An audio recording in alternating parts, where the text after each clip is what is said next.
ఎంఆర్పిఎస్ వర్గీకరణ అంటే వాళ్ళు ఆపితే ఆగుతుందా, అసలు వాళ్ళు ఆపినా ఆగనప్పుడు మీరు ఊకే వాళ్ళ మీద మాట్లాడు అవసరం అంటే ఏం చెప్తారు ఫైనల్గా? నేను ఇప్పుడు ఈ నెలకెళ్ళి ఎవరి మాట్లాడలేదు. నేను కూడా నాకై నేను షోక్తోనే వీళ్ళని క్రిటిసైజ్ చేయలే కదా. ఫస్ట్ టైం నేను ఆ మీటింగ్ పోతున్నా, మీటింగ్ వచ్చినప్పుడు నన్ను మెసేజ్ చూసినా ఉన్నది వాస్తవం ఏందో సమాజం కూడా తెలవాలి కదా. ఈ ముసుగు వీరిలా ముసుగు తీయాలని అనిపించింది, తీసేసిన. ఇంకా వాళ్ళు ఎవరు వచ్చి మాట్లాడతలేరు. మాట్లాడితే చాలా ఉన్న దగ్గర చాలా మెటీరియల్ ఉన్నది.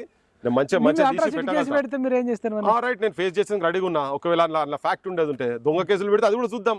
వాళ్ళు దొంగ కేసులు పెట్టాలనే ప్రయత్నం చేస్తున్నారు. ఇప్పుడు పెట్టినా పర్వాలేదు, చూసుకుందాం. సమాజం కూడా ఉంది కదా. మేము ఎక్కడో పోయి పొక్కల వండుకుంటోళ్ళం కాదు కదా, మేము మూలకు పోయి దాచుకుంటోళ్ళం కాదు కదా, లేకపోతే అధికారుల ప్రభుత్వం షెల్టర్ తీసుకునేటోళ్ళం కాదు, మేము ప్రజలలో ఉండేటోళ్ళం. ఇవాళ కాదా తెలంగాణ ఉద్యమం అప్పుడే ఇంతకాలం బతుకుతామని అనుకోలేదు. ఇప్పుడు నువ్వు చేసేది ఏంది? అప్పుడు చూడలేదా? ఇవన్నీ కొత్తనా మాకేమన్నా? ఇది మందకృష్ణ దృష్టి దాకా వెళ్ళిందా? మీ మీద విఠలన్న మీద మీ మీద అట్రాసిటీ కేసులు పెట్టి కొంచెం ఎస్సీ చట్టాలు పెట్టాలని అన్నదా?